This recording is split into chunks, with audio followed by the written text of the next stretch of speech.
राधे राधे दोस्तों, आपका कठिन पथ में स्वागत है। प्यारे भक्तों, वीडियो को लाइक, चैनल को सब्सक्राइब करना ना भूले। भगवान कृपा करें मुझे कुछ नहीं, वो अधीन हो जाएंगे। बस बात को पकड़ लीजिए आप। विवेकवान वही है जो डोरी को पकड़ ले, पतंग के पकड़ने के चक्कर में डोरी ना छोड़ दे। कभी पतंग हाथ आने वाली नहीं। नाम डोरी है, पतंग प्रियालाल है।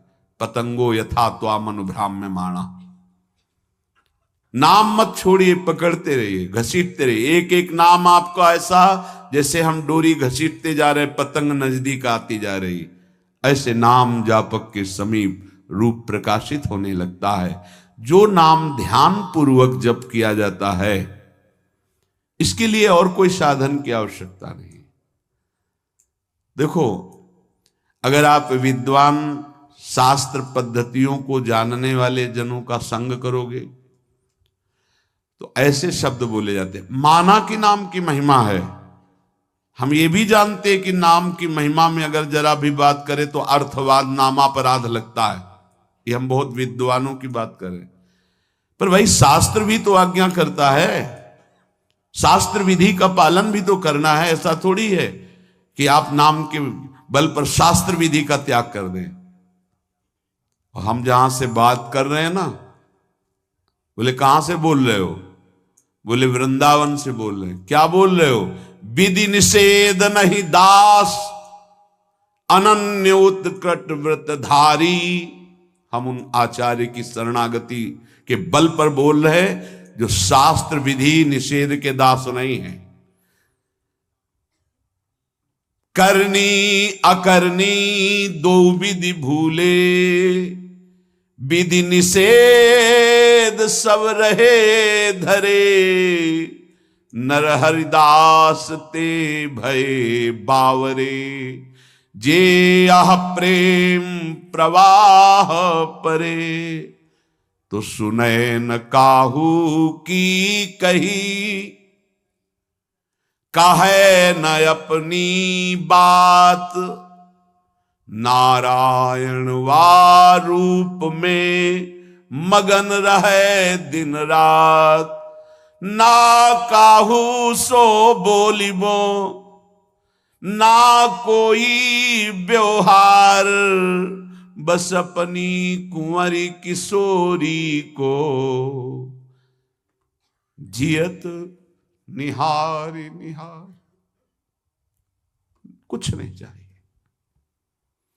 ऐसे उपासक के सामने मोक्ष पदवियां सिद्धियां हाथ जोड़े खड़ी रहती हैं, पर उसको चाहिए ही नहीं। जब तक चाह है तो पकड़ में नहीं आएंगी, और जब चाह मिट गई तो सब घेर लेते हैं अपने आप। सारा वैभव, रिद्धियां, सिद्धियां सब। जब तक चाह है तब तक कर्म का भोग भोगना पड़ेगा। अचाह हो गए तो अब भगवत विधान लागू हो जाता है। अचाह महापुरुष के ऊपर प्रारब्ध नहीं, भगवत विधान लागू होता है। जिसको इस बात पर विश्वास नहीं, वो प्रवृत्ति में फंस जाएगा। ध्यान दीजिए, इस बात पर विश्वास नहीं है कि नाम चल रहा है प्रियालाल का, अब मुझे कोई साधन की जरूरत नहीं। पूज्य भाई जी महाराज, मैं अपनी पहली और आखिरी बात कहता हूं कि आप नाम जप का नियम लें, निर्वाह प्रभु करेंगे। और कोई साधन करें, हम रोकते नहीं हैं, पर यदि आप नाम जप करते हो तो किसी और साधन करने की आवश्यकता ही नहीं है। महापुरुषों के वचन, ये कोई अपनी मनगढ़ंत बात नहीं है। भगवान ने अपने को सहज में प्राप्ति करने का उपाय अपने श्रीमुख से बताया। अनन्य चेता सततम यो माम स्मरति नित्य सह, तस्याहम सुलभा पार्थे नित्य युक्त योगिना।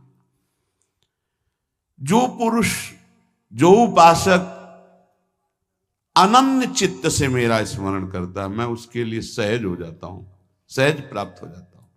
जिनको लगता है भगवत प्राप्ति बहुत कठिन है, अरे ये तो कहीं ब्रह्म ऋषियों को मिलते हैं, नहीं नहीं, ये इतने कृपालु हैं कि बिल्कुल सहज हैं, जो सहज हो जाए तो बहुत जल्दी मिल जाए। कहीं गाय चराने वाले को मिल जाते हैं, कहीं एकदम भोले भाले जिनको ज्ञान ही नहीं है उनको भी मिल जाते हैं। एक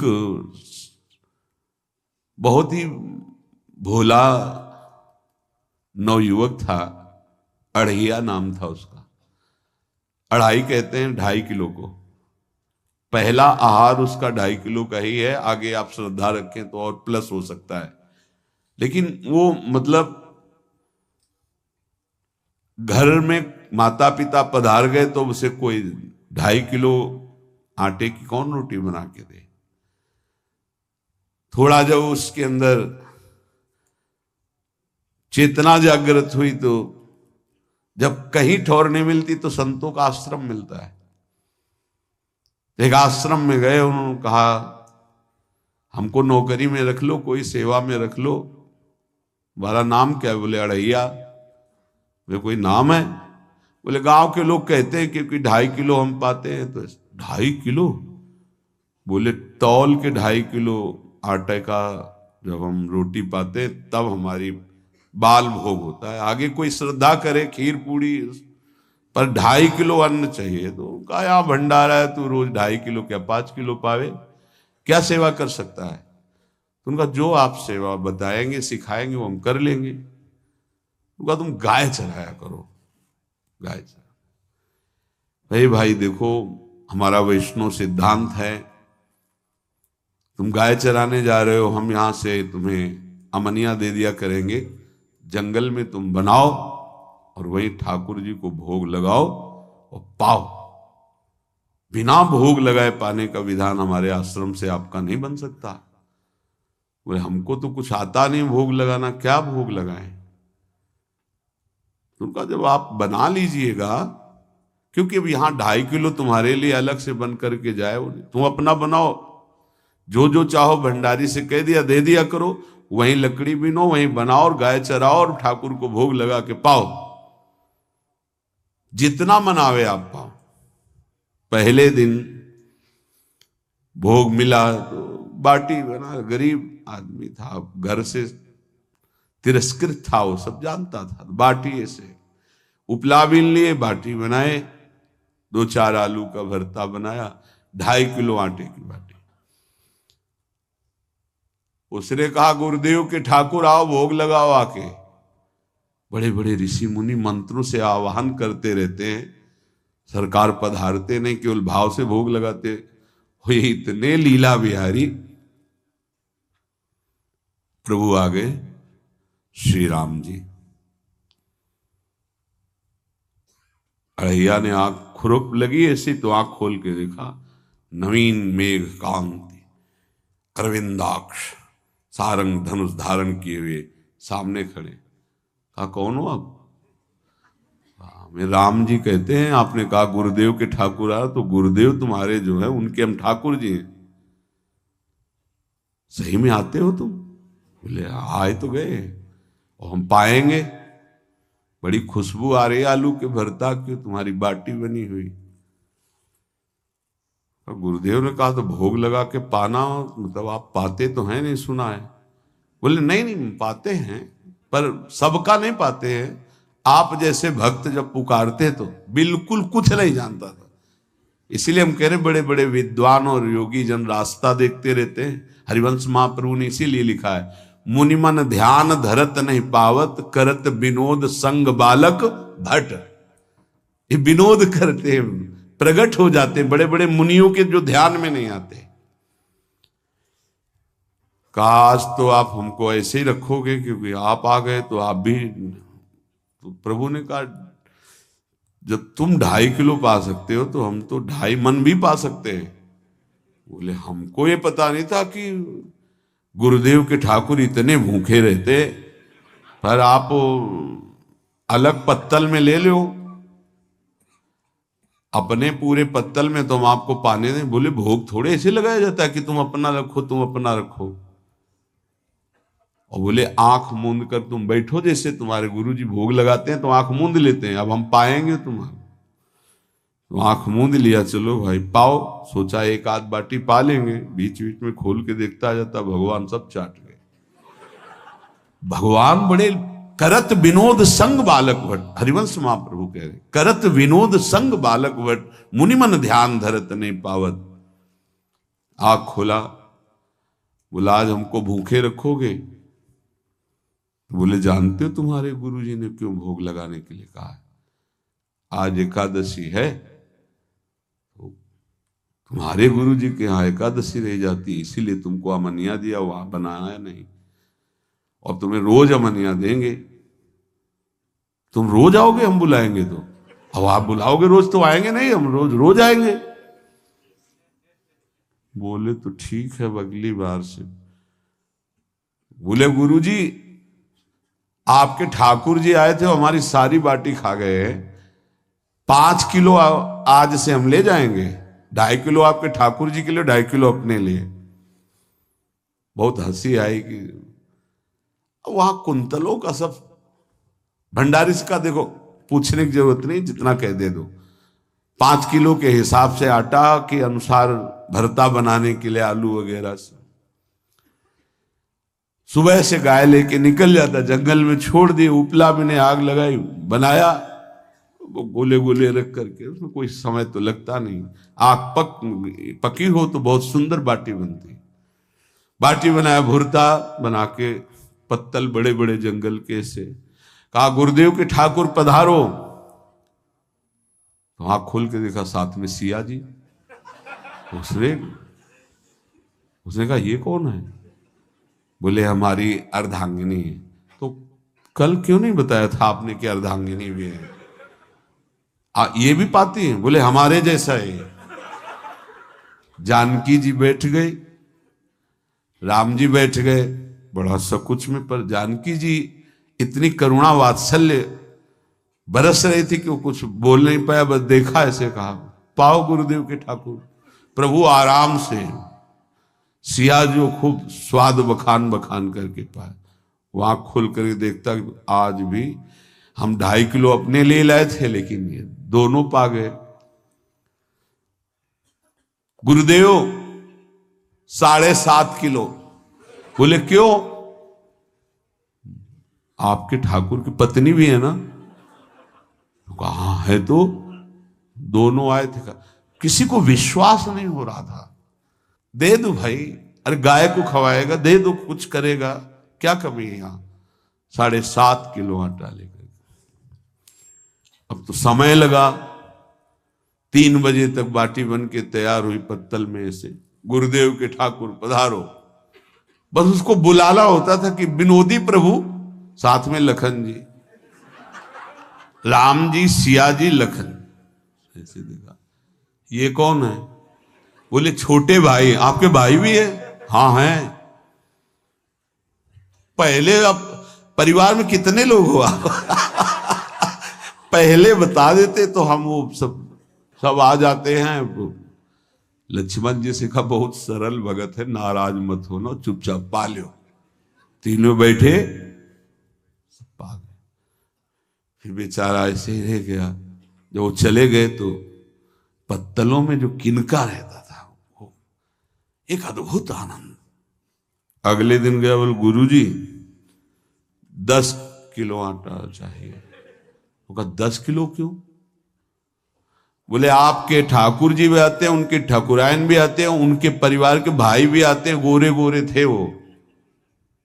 यार कैसे, इसको कैसे अनुभव हो सकता है सिया राम लखन जी का? बहुत हट किया, 10 किलो आटा लिया, पहुंच गए, बनाया, 4 बज गए, रखा। उस मन में सोच रहा था आपकी संख्या ना बढ़ जाए। कहा गुरुदेव के ठाकुर पधारो। विशाल गदा, भयंकर स्वरूप हनुमान जी महाराज। आंख खोला तो 3 स्वरूप में प्रभु खड़े हुए थे, सिया राम लखन, हनुमान जी चरणों में बैठे। पूछा ये कौन है? तो कहा ये हमारे प्रिय सेवक हैं हनुमान जी। एक बार आप अपने पूरे परिवार का, अपने सेवकों का वो आप पर्चा बना के मैं दे दो, गुरु जी को दे देंगे जाके। हर बार एक बढ़ जाता है तो भगवान मुस्कुराए, हनुमान जी इसका कुछ बोलना मत, बहुत निराला भगत है। बोले पाओ प्रभु।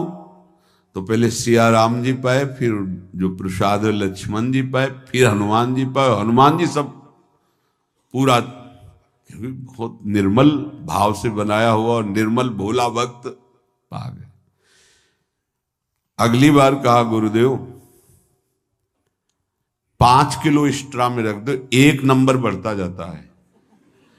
आपके पहले ठाकुर जी आए, फिर ठाकुरायन जी आए, फिर उनके भाई आए, फिर इस बार तो बहुत भयानक रूप, गदा लिए हुए, लाल अरुण वर्ण शरीर का प्रकट हो रहा है। जिधर देखो कंचन वर्ण की कांति, मुख में अरुण वर्ण की कांति। हमने पूछा आपके ठाकुर जी से तो उन्होंने कहा कि वो सेवक हैं। उनको रोमांच हो रहा था कि क्या सही भगवान करुणा करके इसको दर्शन देते हैं।